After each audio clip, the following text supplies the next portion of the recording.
जगपादानिक तेचा विस्तार बाबाजी सद्गुरु दास तुकालंकापुरी रम्य सिंहासनस्थं पदां भोजते जस्तुरदिक प्रदेशं वेदेन्द्रादिदेव सदा स्तूयमानं समाधिस्थमूर्तिं भजे ज्ञानदेवं सम्पाद्य ज्ञानञ्च विधाय भक्तिं विलोकितो येन समाधिराजः वैराग्यवन्तं सुविचारयुक्तं नमामि जोगं शिरसा गुरुं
श्री संताचे माथा चरणावरी साष्टांग हे करे दंडवत विश्रांती पावलो सांभाळा उतरी वाढले अंतरी प्रेम सुख विठ्ठल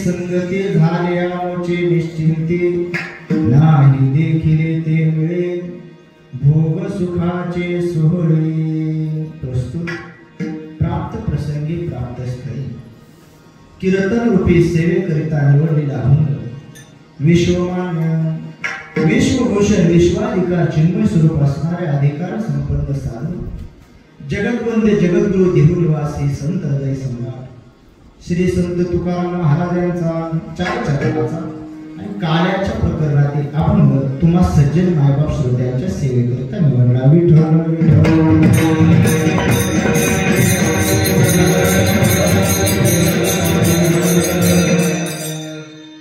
प्रस्तुत अभंगामध्ये जगद्गुरु तुकाराम महाराज प्रत्यक्ष भगवंताच्या सोबत आहे असं आपल्याला दिसून येतं व गोपाळाच्या रूपाने काला खाल्याच्या नंतर काय अनुभूती आली हे महाराज देवाशी बोलत आहे तुझी संगती झाली आमची निश्चिंती देवा तुझ्या संगतीत आल्यामुळे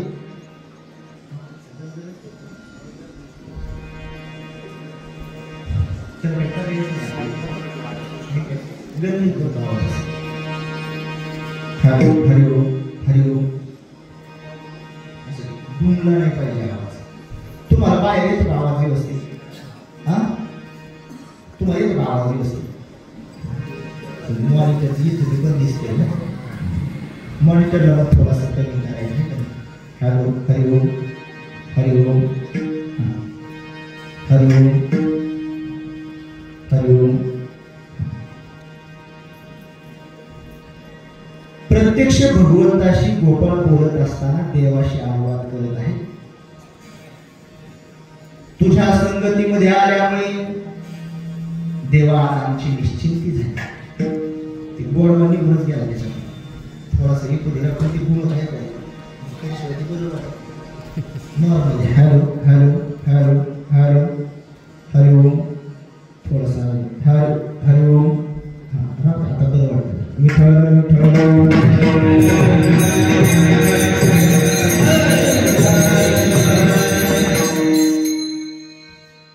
प्रस्तुत अभंगामध्ये डायरेक्ट काल्याचं वर्णन केलेलं आहे. मर्द बालपणाचं वगैरे ते काही वर्णन केलेलं अवताराच्या अगोदरचं वर्णन नाही. इतर काही राक्षसांचा वध केलं त्याचं वर्णन नाही. डायरेक्ट काला खाल्याच्या नंतर काय गोपाळांना अनुभूती आली ते गोपाळ भगवंताशी बोलत आहेत. देवा तुझ्या संगतीत आल्यामुळे आज आमचं समाधान झालं. समाधान झालं म्हणजे आमची निश्चिंती झाली आमची निश्चिंती. का निश्चिंती झाली म्हणजे जे कधी पाहिलं नाही ते देवा तुझ्या संगतीत आल्यामुळं आज आम्हाला खायला मिळालं. नाही जे केले ते मिळे भोग सुखाचे सोहळे. भगवान म्हणते झालं ना पोट भरलं ना तुमचं मग जा बरं आता घरी. म्हणजे घरी काय आमच्या ताकाचं काय घरी ताकाचे सरोवर. पण तुझ्या संगतीमध्ये येथे नवनीताचे पूर. देवा तुझ्या संगतीत एवढे नवनीताचे मधुर पूर असताना त्यात आंबट असणाऱ्या ताकाच्या सरोवरामध्ये संसारामध्ये आम्हाला का जायला सांगतो. आणि जरी तू म्हणत असला जा पण असं नाही. तुकोबाला गोपाळांच्या रूपाने देवाशी बोलताना म्हणतात देवा आता तू आम्हाला हाकलवून लावलं तरी आम्ही जाणार नाही. तू का म्हणे आता आम्ही नवजो दवडीता का नाही जाणार म्हणजे नाही जे केले ते मिळे भोग सुखाचे सोहळे. हा झाला बघाचा सरळ सरळ विठ्ठल.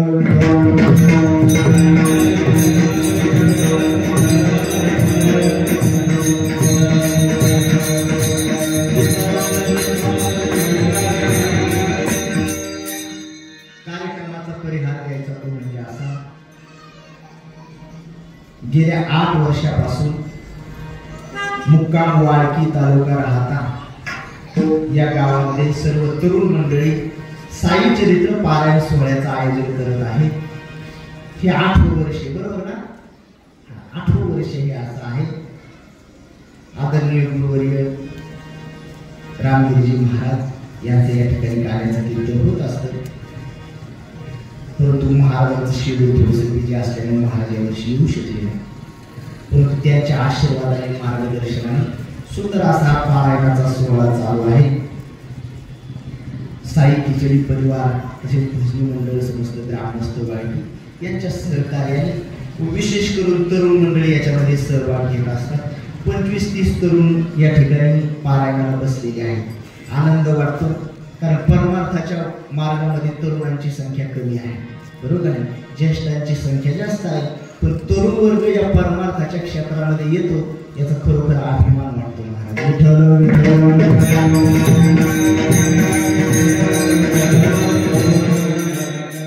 आजच्या काळामध्ये महाराज जर आपण निरीक्षण केलं तर कलीचं सामर्थ्य फार प्रबळ आहे बरोबर का नाही. वाईट मार्गाला सहज माणसं झुकली जातात. योग्य मार्गाला कुणी लवकर येत नाही. मग अशा प्रसंगामध्ये महाराज आपल्याला गरज आहे संत विचारांची.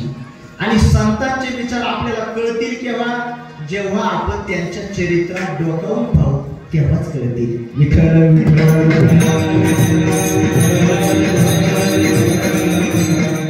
जीवनाला योग्य दिशा मिळण्याकरता संतांच्या संगतीची अत्यंत आवश्यकता आहे. संतांची संगती अत्यंत ग्राह्य आहे. केलीच पाहिजे. अत्यंत महत्वाचे आहे. त्याशिवाय जीवन सरळ चालू शकत नाही. जीवनाला योग्य मार्ग मिळू शकत नाही. पण वास्तविक जर पाहिलं तर आता आपल्याला खरे संत सापडतील का. सापडतील का. परभणीमध्ये पाथरी नावाचं गाव आहे. तिथं बाबांचा जन्म झालेला आहे साईबाबांचा. धर्माच्या प्रचारासाठी आणि अज्ञानी लोक परमार्थाला लावण्याकरता हे बाबांनी भ्रमण केलेलं आहे. आणि शिर्डीमध्ये येऊन त्यांचं मन रमलेलं आहे. कशासाठी कशासाठी संत महात्मे दिले. जगाच्या कल्याणासाठी देह कष्ट वेते परोपकारे. जगाच्या कल्याणासाठी हे संत मंडळी भ्रमण करत असतात. तुम्ही जर मागच्या इतिहासात डोकून पाहिलं तर श्री ज्ञानोबाराय, श्री तुकोबाराय, श्री नामदेवराय यांनी सुद्धा तीर्थयात्रा केलेल्या आपल्याला दिसून येतात. कशासाठी कशासाठी अज्ञानी लोकांना योग्य दिशा दाखवण्यासाठी. पण आज जर परिस्थिती पाहिली तर आपल्याला खरे संत मिळणार नाही. मग संतांची संगती आपल्याला घडल कशाने तर संतांच्या विचाराने घडेल. मग संतांचे विचार आपल्याला कळतील कसे त्यासाठी गावोगावी साई चरित्र पारायणासारखी सोहळे होणे अत्यंत गरजेचं आहे.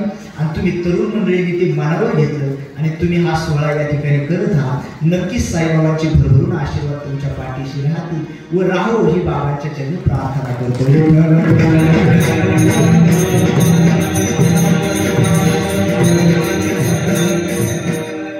जीवनात 3 लोक कृपावंत आहेत. तुम्ही जर विचार केला तर पहिले कृपावंत आपले मायबाप आहेत, बरोबर का नाही? आई बापाने आपल्याला जन्म दिला, कृपा आहे का नाही त्यांची? मायबाप कृपावंत आहे. दुसरे कृपावंत देव आहे आणि तिसरे कृपावंत संत आहे. मायबाप कृपावंत आहे पण मायबापाच्या कृपेमध्ये भेदभाव आपल्याला दिसून येतो. आपुल्याचा कळवळा आणि का बाळावरीने आपल्या मुलाविषयी जे प्रेम आहे ते दुसऱ्याच्या मुलाविषयी मायबापाला वाटत नाही. म्हणजे आपल्या मुलावरती ते कृपा करतात, दुसऱ्याच्या मुलावरती कृपा करत नाही. पहिला मुद्दा माझा संपला. दुसरा मुद्दा देव कृपावंत पण देवाच्या कृपेत सुद्धा भेदभाव आहे. महाराज भक्ता राखे पायापाशी दुर्जनाशी संवारी. भक्ताला जवळ घेतो आणि दुर्जनांचा वध करतो, दुर्जनांना मारून टाकतो. म्हणजे देवाच्या कृपेत सुद्धा भेदभाव आहे. मग देवाची कृपा जर मिळवायची असेल देव 2च लोकांवर कृपा करतो, एक तर भक्तावर करतो नाही तर राक्षसावर. समजलं तुम्हाला? देवाची कृपा मिळण्याकरता एकदा आपण सज्जन तरी पाहिजे आणि नाही तर दुर्जन तरी पाहिजे, बरोबर का नाही? सज्जन म्हणजे कसे मारुती राय इतके भक्त तरी पाहिजे, नाहीतर राव नाही इतके दुश्मन तरी पाहिजे, नाही पण आपण नेमकं मधीचे. आपण सज्जन नाही आणि आपण दुर्जन नाही. आपल्याला जर दुर्जन म्हणा तर आपण कीर्तनाला येतो, बरोबर का नाही? बरं कीर्तनाला येतो म्हणून सज्जन म्हणा इथे लोकांच्या चपला येतो म्हणजे सज्जन म्हणता येत नाही, बरोबर का नाही? दुर्जन म्हणा तर दिंडीला जातो, वारीला जातो. बरं वारीला जातो म्हणून सज्जन म्हणा ती कोणी तरी कंडक्टरला फोटो सांगणार आप तिकीट काढतो म्हणजे आपण सज्जनही नाही आणि आपण दुर्जनही नाही, आपण नेमकं मधीची. मग आपल्यावर कोण कृपा करेल? आपल्यावर कृपा करण्याकरता संत अवतार घेतात. अवतार तुम्हाला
जडजीवांवरती कृपा करण्याकरता, जडजीवांना मार्गदर्शन करण्याकरता, जडजीवांना परमार्थाचा मार्ग दाखवण्याकरता संत अवताराला येत असतात. आणि साईबाबा हे महात्मे त्यापैकीच एक आहे ज्यांनी आज्ञाने मूळ जन योग्य मार्गाला परमार्थाच्या मार्गाला लावले. परंतु साईबाबांची संगती आज आपल्याला घडण्यासाठी साई चरित्राची अत्यंत आवश्यकता आहे. विठ्ठल विठ्ठल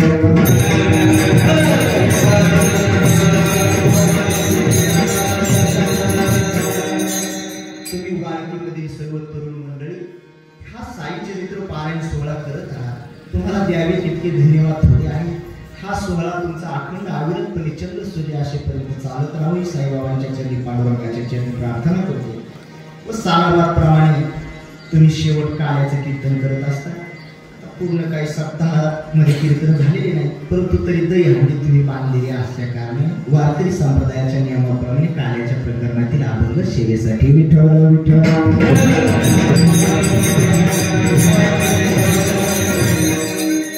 प्रस्तुत अभंगामध्ये महाराजांनी डायरेक्ट काळ्याच्या प्रसंगाचं वर्णन केलेलं आहे, परंतु अभंगाचं जर सूक्ष्म निरीक्षण केलं तर असं वाटतं तुकोबराय स्वतः देवाशी बोलत आहे.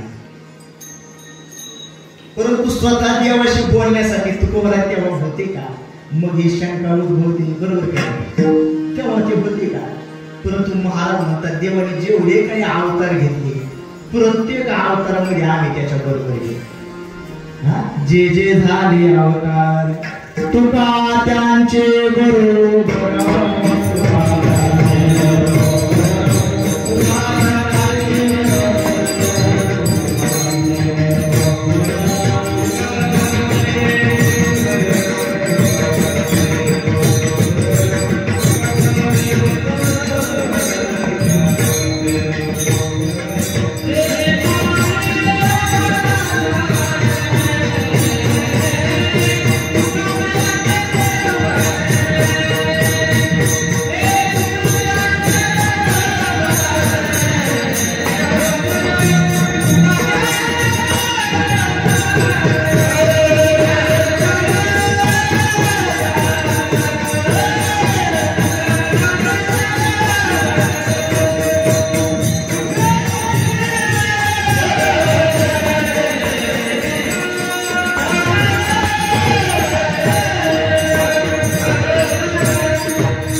कोणत्या अवतारामध्ये तुकाराम महाराज काय होते? पूर्वे जो प्रल्हाद तोची झाला अंगण, तोची उद्धव प्रसिद्ध कृष्ण अवतारी. जेव्हा भगवंताने नरसिंह अवतार घेतला तेव्हा प्रल्हाद झाले, जेव्हा देवाने राम अवतार घेतला तेव्हा अंगद झाले, जेव्हा देवाने कृष्ण अवतार घेतला तेव्हा उद्धव झाले, आणि जेव्हा देवाने कलियुगामध्ये हरी पांडुरंगाचा अवतार घेतला तेव्हा काय झाले? कलियुगी झाला नामदेव म्हणती नरिवाळ श्रीपतीला पाळी. हो, आणि तेच नामदेव महाराज शतकोटी तुझे करीन अभंग पूर्ण करण्याची इच्छा आपण राहिल्यामुळे पुन्हा अवतार घेतला. जगद्गुरु तुका अवतार.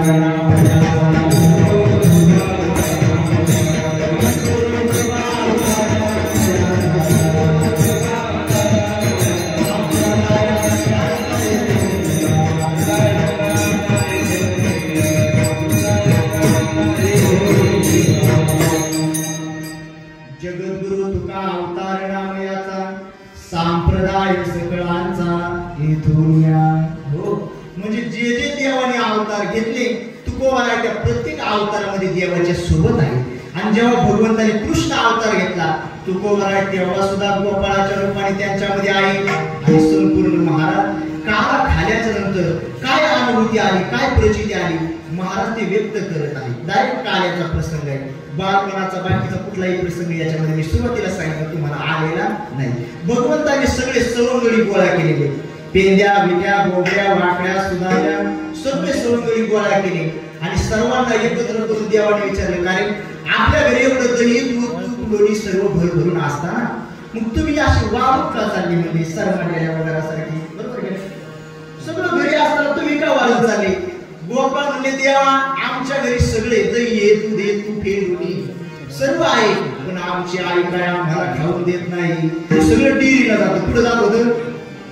मथुरेला जात होतं का? सगळं डेअरीला जातं. म्हणजे आमची आई काय आम्हाला खाऊ देत नाही. असंच आहे महाराज. आपल्याकडे पण मज्ञान नाही का? तुझं आहे तुझं पाशी परी तुझा आगा चुकला प्रत्येकाच्या हृदयात आहे, बरोबर आहे? प्रत्येकाच्या जवळ आहे. मग कोण आपल्याला खाऊ देत नाही? आपली आई आपल्याला खाऊ देत नाही. कोण आई? त्या आईचं नाव आहे माया. विठ्ठल विठ्ठल.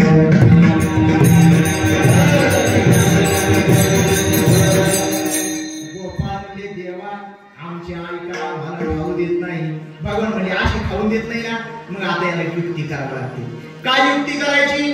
म्हणले आता चोरी केल्याशिवाय आपल्याला पर्याय पर्याय नाही. म्हणजे चोरी करायची, पण गोपाळ म्हणजे देवा चोरी कुठं करायची? म्हणजे घर पाहुणी एकांताचे, नवविधा नवनीताचे.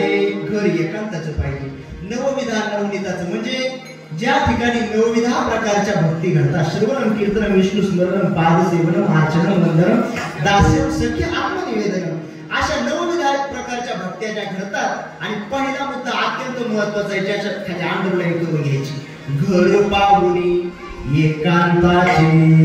ऐका बरं का, ज्या घरामध्ये एकांत आहे, ज्या घरामध्ये शांतता आहे, अशाच ठिकाणी भगवान चोरी करायला येतात. ज्या घरामध्ये सकाळ संध्याकाळ भांडणे, महिला मंडळ भाकर टाकली का शिरी, चपातीला आपण ठरवलं शिरी. ऐका बरं का, भगवान जर आपल्या घरात येऊन राहावे असं वाटत असेल तर घरामध्ये शांत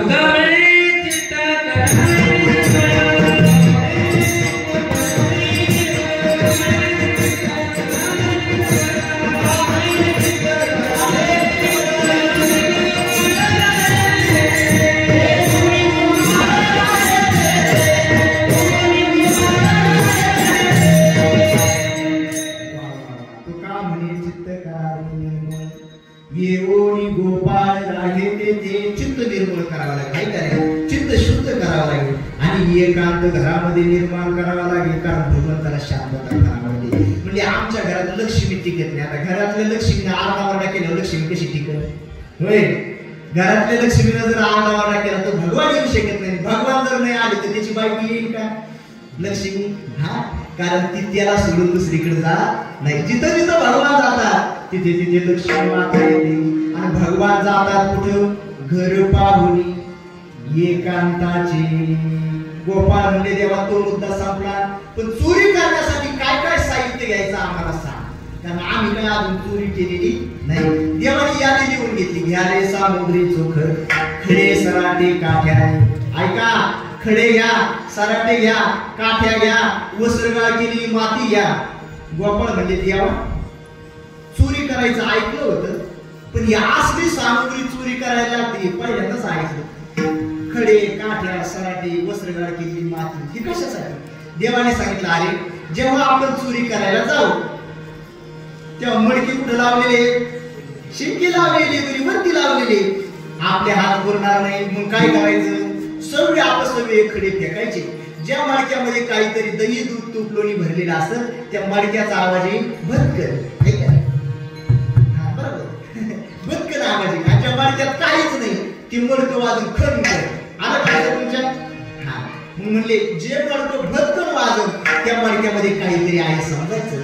मग काठ्या कशाला? म्हणजे आपले हात पुरणार नाही. काठीने अशी दुसणी द्यायची. दुसणी कळते तुम्हाला? दुसरी कळती का? बोलत चला, मेलेले कोण घेऊन बसू नका. दुसरी कळती का? काठीना अशी दुसणी द्यायची. दुसणी दिल्यावर माडक्याला छिद्र पडून. म्हणजे मग काय करायचं? मग अशी वरती हात करायचे आणि ती धार लागली का ती धार अशी हातावर घ्यायची. व हाती त्या धारा, धारे दुही त्या कोपरा, अशी हातावर धार घ्यायची आणि प्यायला सुरुवात करायची. म्हणजे मग हे सराटे कशाला? म्हणजे चोरी करून झाल्याच्या नंतर आपलं पोट भरल्याच्या नंतर आपण जेव्हा पळायला सुरुवात करू आणि चुकून एखाद्या गवळणीनं आपल्याला पाहिलं आणि ती जर आपल्या पाठीमागे पळाली तर हे सराटे घ्यायचे आणि तिच्या वाटेत टाकायचे. सराटे घालतात तुम्हाला? आणि तिथं पायातले काटे काढूस तर घर टाकायचं. प्याल्या म्हणला देवा, ती जर चप्पल घालून आली भगवान म्हणले मग ही वस्त्रगाळ केली माती घ्यायची, तिच्या डोळ्यात फेकायची. डोळे चुळूस तर घर टाकायचं. प्याल्या म्हणला देवा, ती जर चष्मा लावून आली तर हे म्हणजे न काम करणाऱ्याचे लक्षण आहे का? काम तर करायचं नाही, नाही तर म्हणायचं नाही. कारण काम करणाऱ्याची सुद्धा प्रकार आहेत महाराज. काही सांग कामे असतात, काही ऐकीव कामे असतात, काही आढाव कामे असतात. सांग कामे म्हणजे सांगितलं तेवढंच करतात. वाढाव डोकं लावी. सासूला सुना सांगितलं म्हणजे बघे चुली दूध तापत माझं लक्ष राहते. तिने आता तुम्ही बिंदास जा, माझं लक्ष. तिच्या समोर कुत्री घरात आली दूध पिऊन गेली. थोड्या वेळाने सासू आली, ती पातीला पाहिलं दुधाचं मुलं. बघे दुधाची काय भानगड आहे? बाई पिली कुत्री. तुला सांगितलं लक्ष ठेवा रे बाई. तुम्ही माणसाचं नाव घेतो, कुत्रीचं गाव घेतो.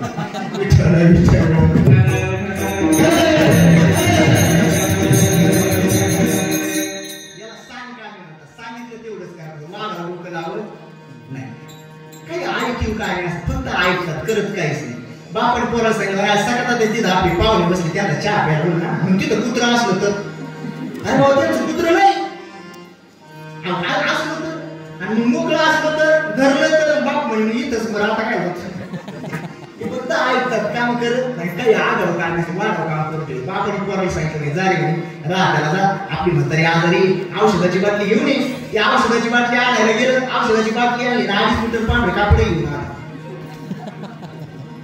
बापाने विचारलं तुला औषधाला पाठवले कापड काय आणलं म्हणजे म्हातारी जिवंत असली तर औषध मेलेली असली तर कापड जा आणि या करायला राहता काय जवळ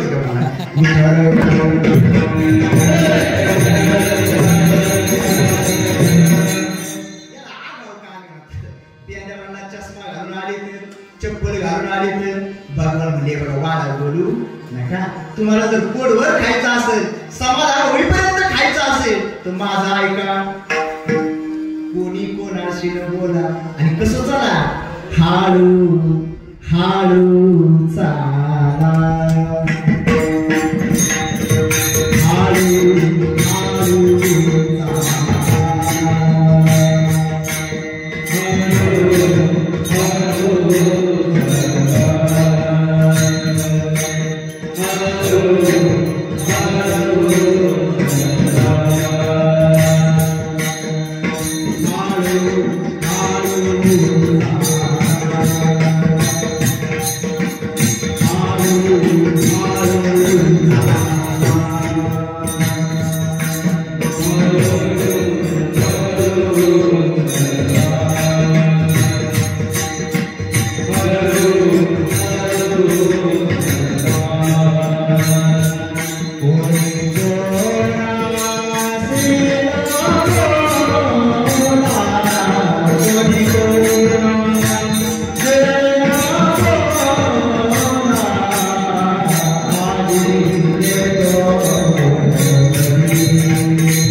कोणी कोणाशी न बोला आज देतो पोट भरे पुरे म्हणाल तोरी हा गोपाळ देवाच्या सोबत आहे आणि पोटभर देवाने दही दूध तूप लोणी गोपाळांना खाऊ घातलं आणि तेव्हाचा अनुभव आला तेव्हाची प्रचिती आली ते गोपाळ देवाशी संवाद साधत असताना अभंगाच्या पहिल्याच्या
आल्यामुळे आज आमची निश्चिंती झाली. हो, तुम्हाला एक सांगू महाराज, संगतीचे सुद्धा प्रकार आहेत.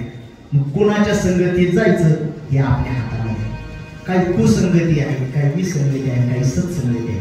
कुसंगती म्हणजे चुकीची संगती जी आपण करत असतो. विसंगती ही नशिबाने मिळत असते आणि सत्संगती ही करावी लागते. तस्मादपि प्रयत्नेन सत्संग सततं कुरु. हो, वाईटाची संगती आपल्याकडून होत असते, बरोबर का? आणि विसंगती नशिबाने मिळत असते. त्याला काही करता येत, त्याला काय करता, त्याला पर्याय काय? बरोबर. कुसंगती केली फळे नरकाची प्राप्ती, विसंगती केली फळ आहे फजिती, आणि सत्संगतीचं फळ आहे मोक्षाची प्राप्ती. विठ्ठल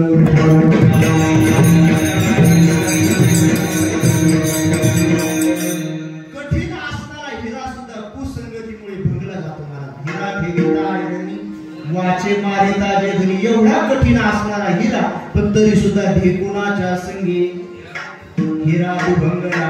कशाचा परिणाम? कुसंगती. अहो महाराज, तसं जर विचार केला तर कुणीच वाईट नाही, बरं का? वाईट कुणीच नाही, फक्त थोडेसे अवगुण आपल्यातली बाजूला करावं लागते, बरोबर का नाही? रशियामध्ये मूर्तीचं प्रदर्शन भरलं, इतकं सुंदर मूर्ती प्रदर्शन भरलं, ज्याचा एक नंबर आला की त्याने भगवान विष्णूची मूर्ती बनवलेली होती. इतकी सुंदर, इतकी देखणी, डोळ्यात पाहिल्याबरोबर महाराज एकरूप होऊन जाईल मनुष्य. एवढी सुंदर, एवढी हसरी आणि जिवंत मूर्ती बनवली. त्याला बक्षीस मिळालं एक नंबरचं. पत्रकाराने त्याची मुलाखत घेतली, म्हणजे एवढी सुंदर मूर्ती, जिवंत मूर्ती तुम्ही बनवली कशी? तो म्हटला, मी काहीच केलं नाही बा. म्हणजे काहीच केलं नाही म्हणून बक्षीस कसं काय?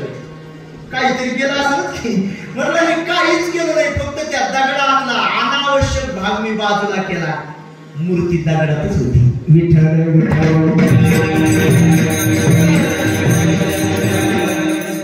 कुठलाच मनुष्य वाईट नाही, फक्त तुमच्यातले अवगुण तेवढे बाजूला गेले की देवाची बरे देवाची.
देवची बरे देवची बरे तुका म्हणे खरे तुम्ही. प्रत्येक जण देवाची मारा. तुम्हाला सांगू, माणसाचं जीवन हे संगतीनेच घडतं आणि जीवन हे संगतीनेच बिघडतं. मला एक बाई दुकानात गेली, तिने 10-10 रुपयाच्या 2 बारण्या आणल्या. लक्ष आहे तुमचं? आवाज येतो तुम्हाला स्पष्ट? घुमत नाही ना कोणाला? महिला मंडळ घुमत नाही ना? मग तेवढं तरी बरं आहे. तिनं 2 बारण्या आणल्या 10-10 रुपयाच्या. एक केली तुपाला आणि एक केली मिठा. आता जी तुपाला केली ती फ्रीज मध्ये ठेवली आणि जी मिठाला केली ती चुलीच्या आळ्याला. तुपाला केली ती कुठे ठेवली? फ्रीज मध्ये. आणि मिठाला केली ती कुठे ठेवली? चुलीच्या आळ्याला. बरण्याची किंमत सारखी का वेगळी?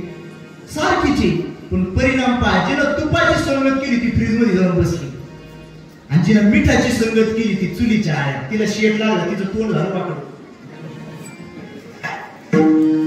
ऐका बरं का, चांगल्याच्या संगतीत गेलं का चांगलं होतं. या वाक्यावर विश्वास आहे का तुमचा? चांगल्याच्या संगतीत गेलं का चांगलं होतं. पण याच्या पुढचं वाक्य ऐका ना, जे फार महत्वाचं आहे. चांगल्याच्या संगतीत गेल्यावर चांगलं होतं, पण चांगलं झाल्याच्या नंतर चांगल्याचे उपकार विसरले का वाकलं व्हायला सुद्धा वेळ लागेल. तुम्हाला सांगू, जिनं तुपाची संगत केली ती फ्रीज मध्ये जाऊन बसली. 2 महिन्याने तूप संपलं, मस्जिद मधून बाहेर काढली, दोन्हीकडून 2 छिद्र पाडले आणि तिला तार बांधली, चालली सकाळी वारीला.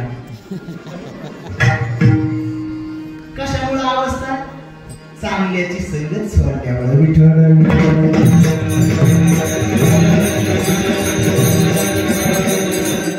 कुसंगती विसंगती याच्याकडे लक्ष न देता सत्संगती आपला मुद्दा आहे. चांगल्याची संगत केली की चांगलं होत असतं. मग सत्संगती करायची कोणाची? संगती एकतर शास्त्राची करा, संगती एकतर संताची करा. नाही संतांच्या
संताची संगती करा, शास्त्राची संगती करा, नाहीतर देवाची संगती करा. हे का नाही? संताच्या संगतीत गेल्यावर परिणाम काय होईल? संताची संगती मन मार्ग गती, योग्य दिशा मिळेल. बरोबर का? आणि देवाच्या संगतीत गेल्यावर देवाचे वैद्य देवाच्या संगती दुर्लभ पंगती जगाची आहे का? पतन पंगती जगाची असत वाटे. जगाच्या संगतीत गेलं का पतन होतं आणि देवाच्या संगतीत गेलं की देवच होतं. आणि देव झाल्याच्या नंतर ती अवस्था प्राप्त होते, तिचं नाव आहे निश्चिंती. आता आपण मुद्द्यावर आलो बरं का? निश्चिंतता ही अवस्था केव्हा प्राप्त होते? जेव्हा चिंता संपते. आणि चिंता का प्राप्त होते? जोपर्यंत आपल्यामध्ये द्वंद्व आहे तोपर्यंत चिंता. द्वंद्व कशाचं? द्वंद्व म्हणजे सुख आणि दुःख, चांगला आणि वाईट, गरीब आणि श्रीमंत, छोटा आणि मोठा, ज्ञानी आणि अज्ञानी. जोपर्यंत हे द्वैत हे द्वैत गेलं तर चिंता संपली. चिंता संपली तर मग जी अवस्था प्राप्त होते त्याला म्हणतात निश्चिंती.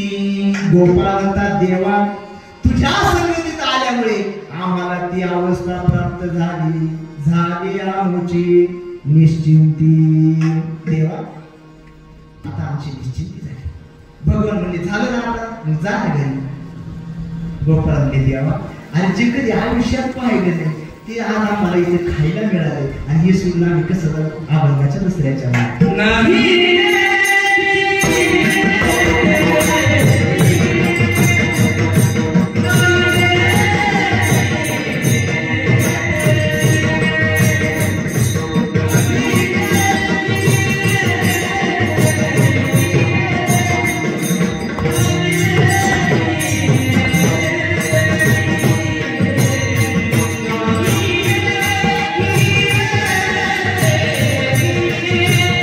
Thank you.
तास एवढ्या 5 वाजेपर्यंत कीर्तन सांगलं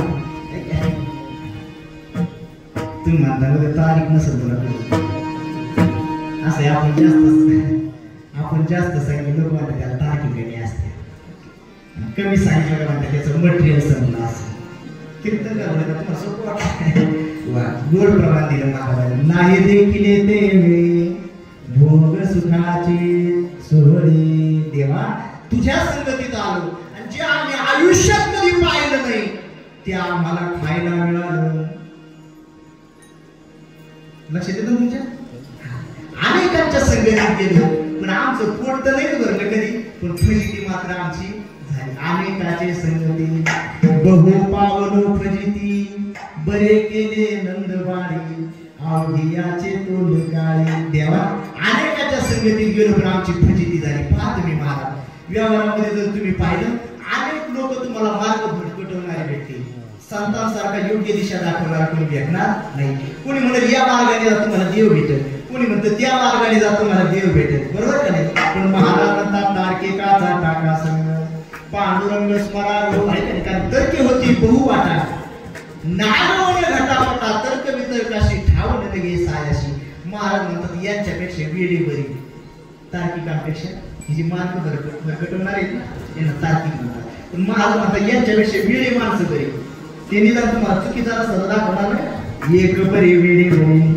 तर ती पुढे जळवते आता तुम्ही मला सांगा वेळे कधी बरे असतात का वेळे कधी बरे असतात का येड्याला तुम्ही बरं म्हणायचं मग येडं कसं म्हणायचं एक वेळा सारखा डॉक्टर साहेबांना फोन करायचा हॅलो डॉक्टर साहेब कापूस आहे का ते इंजेक्शन का लावायच्या आधी नसतं ना औषध इंजेक्शन मारायच्या कापूस आहे का डॉक्टर साहेब म्हणजे आहे ना म्हणजे मग घाला कशा आता काय आता याला परत फोन केला डॉक्टर साहेब कापूस आहे का म्हणजे आहे ना घाला कशा दिवसभर सारखे फोन 10 मिनिटाला फोन 5 वाजता परत फोन आला ते डॉक्टर वैतागलं याला फोन केला वेळेने डॉक्टर साहेब कापूस आहे का म्हणजे संपला खिशाला काढा म्हणजे आता पोत घातल्या आता हे वेड्यांचं काय सांगायचं एक वेळा असा आंब्याच्या फळाला टिकून असं मोठी वरडत होता येण्याच्या इस्पितळामध्ये डॉक्टर साहेब की पेशंटला इंजेक्शन द्यायला चालले आणि डॉक्टरने विचारलं म्हणजे काय करतो रे काय डॉक्टर साहेब वेड्यासारखं विचारलं डॉक्टरला अहो मी भजन म्हणतोय बरोबर म्हणजे ठीक आहे म्हण आणि डॉक्टर तिकडून इंजेक्शन देऊन आले याने प्रकार फळा उलटा केला आता मुडकं खाली होतो पाय वर होते आणि मोठे डॉक्टर मी काय करतो काय डॉक्टर साहेब वेड्यासारखं परत विचारलं कळत नाही का भजन म्हणतो डॉक्टर म्हणजे तू भजन म्हणतो ते मला कळतं पण हा कसला प्रकार आहे अहो म्हणजे डॉक्टर साहेब तुम्हाला कळत नाही म्हणजे मग अशी ए साईड चालू होती ना आता बी साईड चालू आहे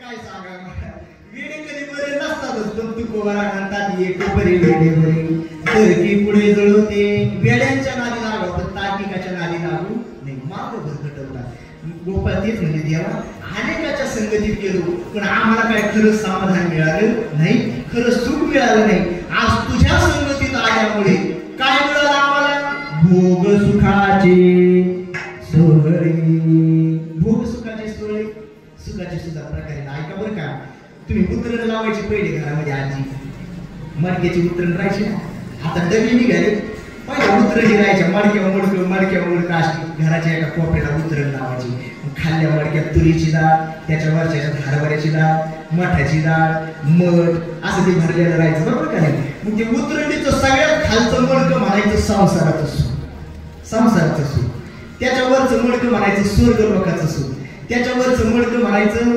ब्रह्म लोकाचं सुख आणि त्याच्यावरचं मडकं म्हणायचं आत्मज्ञानाचं सुख आता तुम्हाला समजण्यासाठी सांगतो बरं का सगळ्यात खालचं मडकं कशाचं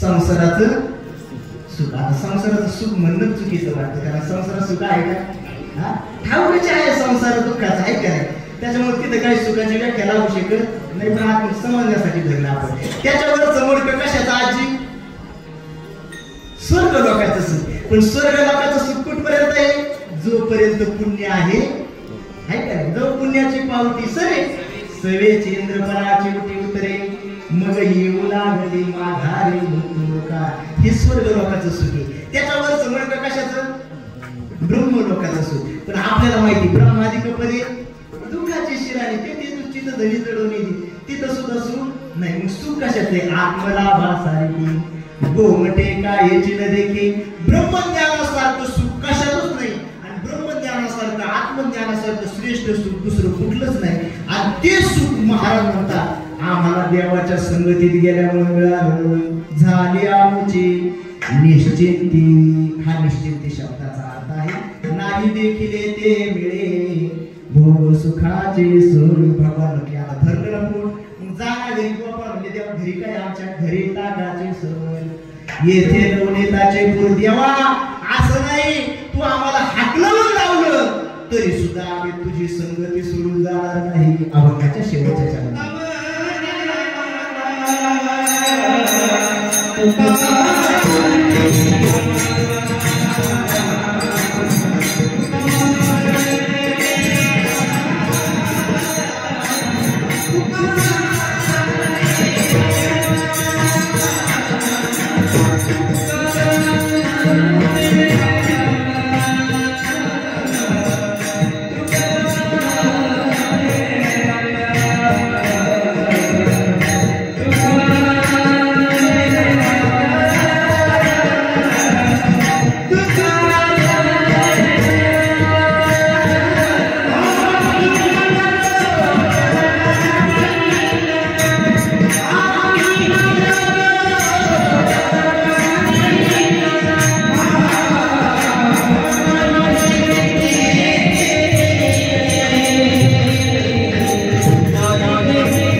जाणार नाही. का नाही जाणार? नाही देखील ते मिळे भोग सुखाचे सोडे.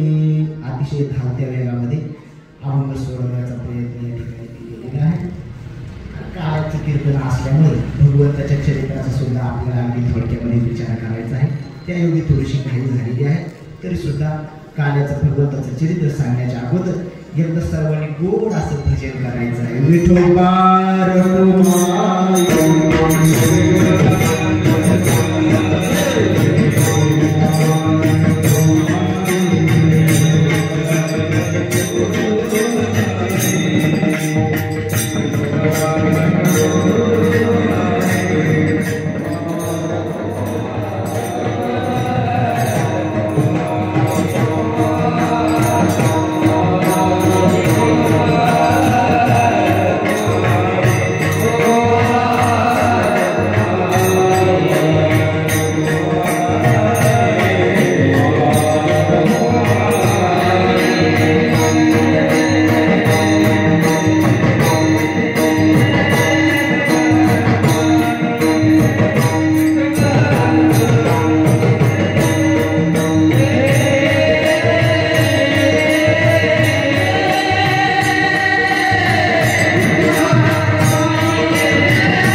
निश्चिंती नाही देखील ते मिळे भोग सुखाचे सोडे. अतिशय धावत्या जगामध्ये अभंगावरती चिंतन करण्याचा मी प्रयत्न केलेला आहे.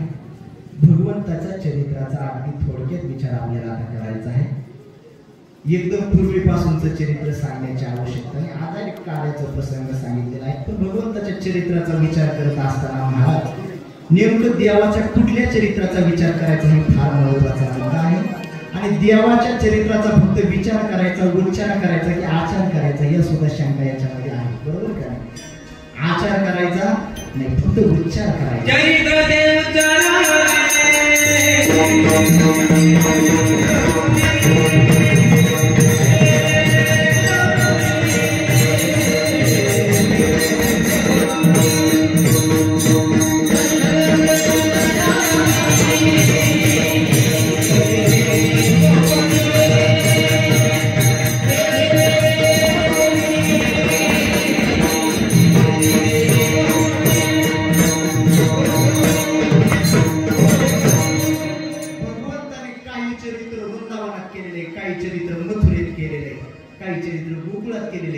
सगळ्या चरित्राचा विचार करायचा नाही. मग कुठल्या केले देवे गोकुळी, गोकुळामध्ये जे चरित्र केलं त्या चरित्राचा विचार करायचा.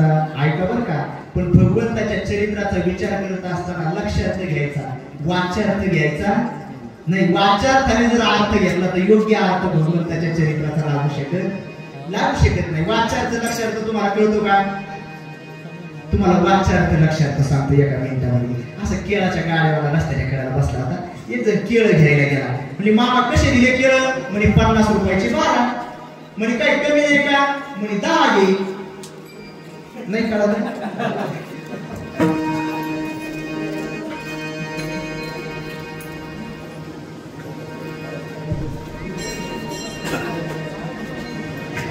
नाही समजलं.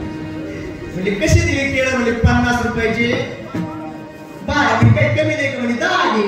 आता केळं कमी का पैसे कमी होते केळं लक्षार्थ समजून घ्यायचा. लक्षार्थ जर नाही समजला वाचन तरी काही गोष्टीचा अर्थ नाही. अहो एका बाईची सत्याला काल्याची पद्धत आणि तिला लापशी करायचं ठरवलं. लापशी करण्यासाठी गहू भरावं लागते. बाजारात गेले गहू विकत आणले. शेजारच्या मावशीने विचारलं शांता मावशी कसे आणले गहू म्हणे बाई पिशवीत आणले. आणि तसं नाही कोण्या भावाने आणले म्हणे बाई धाकल्या भावाने आणले. आता काय ती विचारती काय तू सांगते काय विचारित होती ती किंमत विचारित होती बरोबर. आणि काय सांगत होती भलतच सांगत होती का वाच्यार्थाने अर्थ घेतल्यावर. तसं देवाच्या चरित्राचा वाच्यार्थाने अर्थ घ्यायचा. देवाने चोरी केली कशाची चोरी केली दह्याची तुपाची दोण्याची हे फक्त प्रतीक आहे. मग देवाने चोरी केली कशाची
चरित्राचा विचार करत असताना महाराज केले देवी गोकुळी.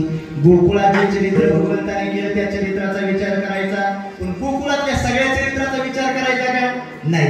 फक्त 2च गोष्टी सांगा. कोणत्या त्या 2 गोष्टी रांगत रंगली चोरित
प्रसंगी उच्चार करावा.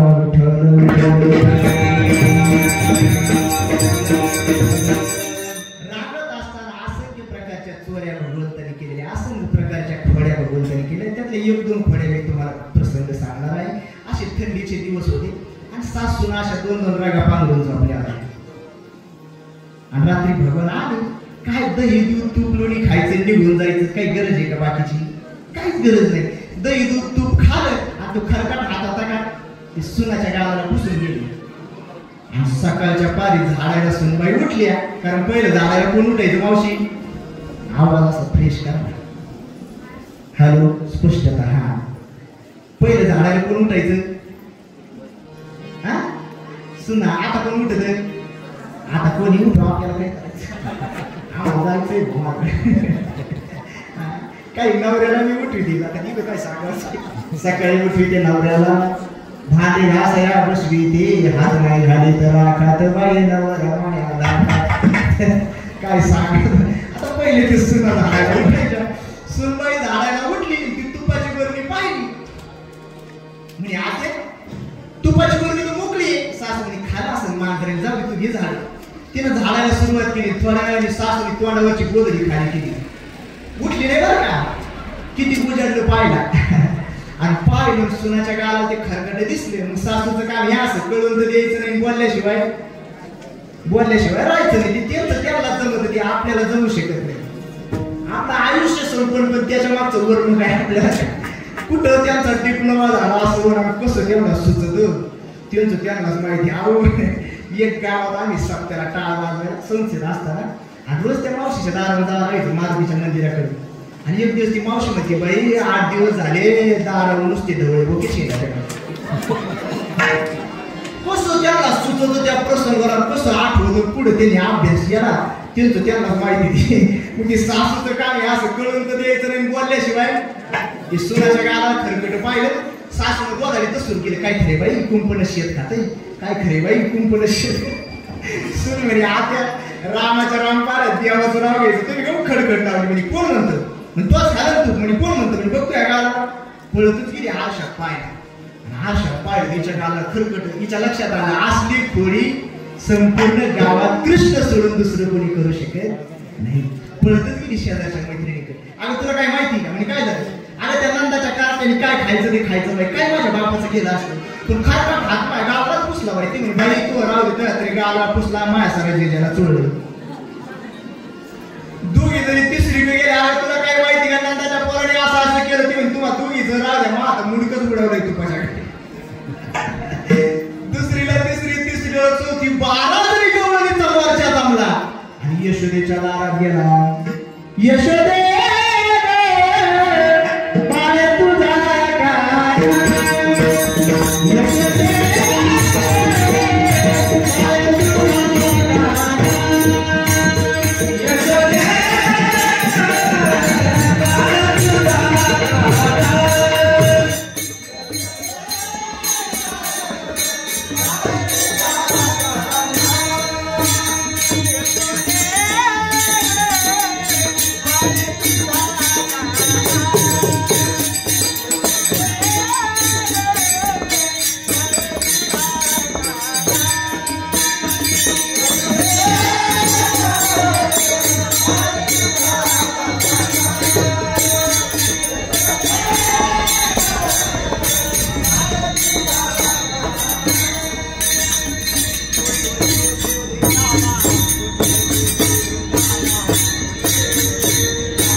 यशोदेकडे गाराने घेऊन गवळणी गेल्या तेव्हा यशोदे म्हणली हा माझा लेख काय असं.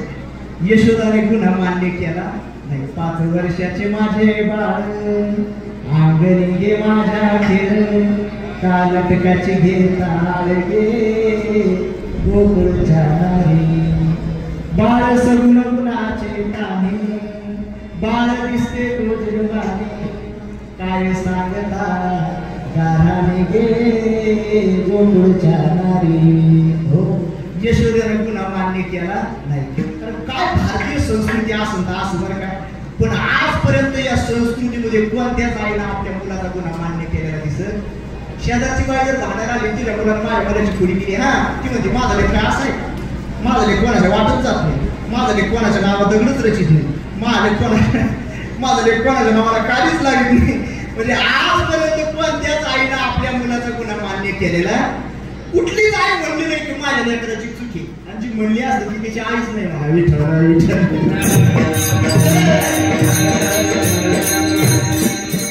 यशोदा म्हणली माझा लेक पुढी करू शकत नाही.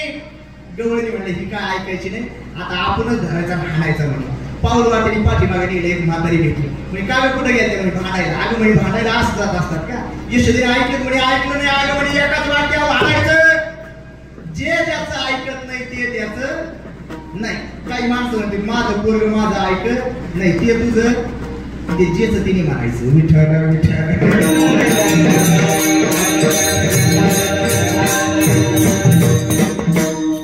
म्हातारी म्हणली जा आणि यशोदेला सांगा जे ज्याचं ऐकत नाही ते त्याचं नाही. गवळणी म्हणल्या बाई ती नंदराजाची बायको ती आम्हाला शिक्षा करी असं म्हणून जमल का? असं म्हणून जमणार नाही. म्हातारी म्हणे काय खोटं आहे. यशोदा कशी गोरी, नंद बाबा कसे गोरे, कृष्ण कसा काळा, तो त्यांचा नाही. गवळणी म्हणले बाई हे तर खरं आहे. गवळणीने लगेच पत्र खवले, चपला घातल्या, ज्यांना नव्हते त्यांनी आपल्या इथून चोरले. परत यशोदेच्या यशोदे अगं तुझा मुलगा तुझा काय ऐकत नाही आम्हाला समजलं म्हणे. काय ऐकत नाही? अगं तू तुझा नाही म्हणजे कशावर म्हणजे तू कशी ग गोरी, नंद बाबा कसे गोरे, कृष्ण कसा काळा, तो तुझा नाही. यशोदा म्हणजे बाई आम्ही दोघं गोरी काळ कसं काय झाला असं. त्यावेळेस भगवान खेळून आले ना, आईच्या पायाला मिठी मारली. मम्मी म्हणे वय बाजूला, मला मम्मी नको म्हणून तेव्हा नव्हते म्हणजे घरी बंद. आता गवळणी घालून गेला त्या म्हणतात तू माझा नाही. भगवान म्हणले ती कुठं खोट आहे. देवकीने बाईला यशोदेने पाहिला ती कुठं खोट आहे. मी हिचा नाही, पण मी हिचा नाही हे जर हिला समजलं तर ही उद्यापासून मला शंकर काळे खायला देणार नाही. काय पाळे का काळे? आता आपले काळेच राजा म्हणून मी काळे म्हणलं. विठ्ठल विठ्ठल.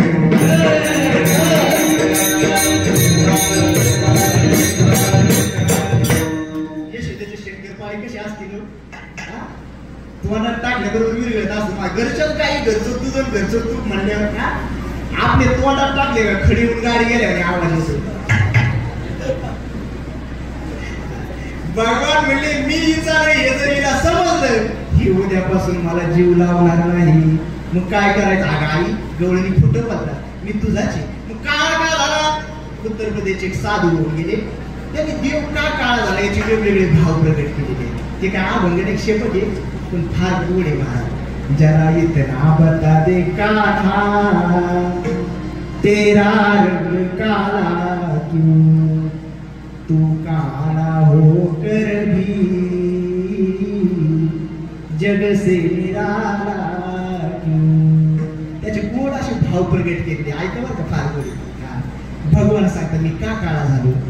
मैंने काली रात में जन्म लिया और काली गाय का दूध पिया, मेरी कमर भी काली है इसीलिए काला. का काळा झालो म्हणजे मी आलो रात्री जन्माला. रात्री अंधार असतो उजाड. ओय अंधाराचा रंग काळा का बरा? काळा मी झालं तर अवघाचा होतो का कोरडा? वाटा मग रंगवाल्यावर भेट बसतो कोरड्या. अंधाराचा काळा रंग माझ्यावर बसला फिट आणि मी झालो काळा. फार गोड भाव त्याच्यात प्रकट केलेले. सखी आँख में कजरा लगाती है. कजरा म्हणजे काय? काजल. और नैन में मुझे को बिठाते हैं, काजल का रंग काला इसलिए काला. देव कधी काळाला सांगता आला. ज्ञानोबाने वाक्याचा भाव केला. ठाईचाचे काळा अनादि बहु काळा म्हणून वेदाचा लावी लागे माय. असंख्य पोळ्या भगवंताने केलेल्या आहेत. एक गवळ म्हणजे माझ्या घरी ये म्हणे, मीच पकडून तो हाणते म्हणे. पुराणासहित यशोदा म्हणजे पुराणासहित यायचं. मोकळं माझ्या लेकाची खोडी सांगायला यायचं नाही. गवळण म्हणजे असं काय उद्या पुरावाच घेऊन येते म्हणजे. दुसऱ्या दिवशी सुनाला कोंडून ठेवून पाण्याला गेली, बाहेर कुलूप लावून घेतलं. दुसऱ्या दिवशी भगवान आले आणि त्या कुलपाकडून असं डोळे वाटवून पाहिलं. महाराज चांगल्याची कुलप उघडवले देवाने. हे लोकांचं कुलप काय करील? देवाने पाहिल्याबरोबर या कुलपाने उडी टाकून दिली. दरवाजा घरला आतमध्ये गेले. गवळणीला इतका आनंद आनंद झाला कृष्णा. अरे किती दिवसाची तुझी वाट पाहिली होते बहुता दिवस आर्त वाढविले. आजी अकस्मात फळ देवाले दृष्टी श्री हरीची देखिले पावले. घेतले जन्म मागे सार्थक त्याचे झाले हो देवा. आज समाधान मिळालं. आणि दोघांच्या गप्पा चालल्या तेवढ्याच सासू आली. असं काय पकडला का नाही आता. गवळण नेमकं सुनबाई तरी तूप दोन्ही देवाला फिरवित होते. असं का. चाल चाल चाल चाल म्हणजे तुझ्या आईला पुरावा पाहिजे ना. घे ते मडकं पुढं. भगवान म्हणजे तुझं मडकं मला घ्यायला लावते. तुझा लेख पुढे घ्या नाही कळलं. याला जाग लागत माणूस. तुझ्या आईला पुरावा पाहिजे. तू तूप खाला ना. तुपाचं मडकं पुढं घे. होय बरं. भगवान म्हणजे तुझं मडकं मला घ्यायला लावते. तुझा लेख पुढे गेला. असे श्रीमंताची लेकर बोलायला विचित्र असते. एक पोरगा असं घरासमोर बगीच्या फुलाचा कोणाला फुलं तोडून देत नव्हते. पळत पळतच गेलं मम्मीकडे. मम्मी आपल्या बागेतलं फुल जर कोणी तोडलं तर काय करशील. बाईनं बांगड्या मागे केल्या. मेल्या मुर्द्याचे हात पाय तोडले म्हणे. मग सावध राह म्हणजे कोणी तोडले म्हणे. आताच पप्पाने 2 फुलं तोडली. आता काय पप्पाचे हात पाय तोडले. आजोबाने असं मुलाला फिरायला नेलं. आणि रस्त्याने सांगायला याला ट्रॅक्टर म्हणतात, याला 4 व्हीलर, याला JCB म्हणतात, याला मोटरसायकल म्हणतात. आणि ते सांगता सांगता तिथून मैत चालली होती. मैत आणते आता. आणि पोराने गडबडीच्या आजोबा आजोबा हे काय. आता म्हाताऱ्याला मार्ग पोरग घाबरून राहिले. काय नाही म्हातारा म्हणलं अरे काय नाही गावडी नको म्हणले. त्याचं माणूस झोपलाय म्हणीवरती. त्याची शोभायात्रा मिरवणूक चालली म्हणजे असं. आजोबा म्हणले असली मिरवणूक तुमची केव्हा निघणार आहे. श्रीमंताचे लेकर बोलायला विचित्र. भगवान म्हणजे तुझं मडकं मला घ्यायला सांगितलं. तुझं पूर्व पुढे गेलं. त्या म्हातारीने एका हाताला देवाला धरले आणि एका हाताला सुनाला धरले. आणि यशोदेच्या घराच्या दिशेने निघाली. परंतु महाराज भगवंताकडे आकार दिलेला आहे. गुण लावण्याची आणि भगवंताने एकच गुण वापरला महाराज.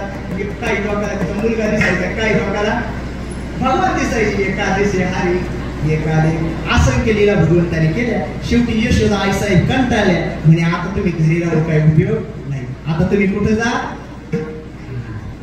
आता तुम्ही शाळेत जा. शाळा कोणती होती पहिली शाळा कोणती होती. काय बोलायची आहे का नाही. उद्या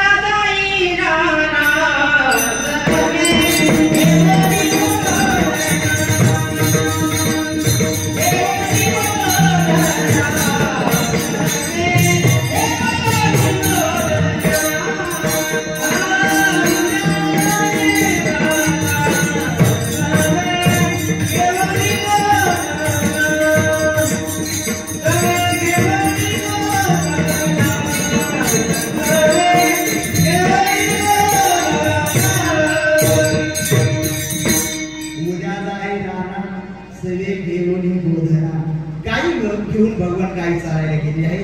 असंख्य खेळ भगवान त्या ठिकाणी खेळलेले आहेत आहे की नाही. विटे दांडू चेंडू असंख्य प्रकारचे खेळ भगवान विठ्ठल विठ्ठल.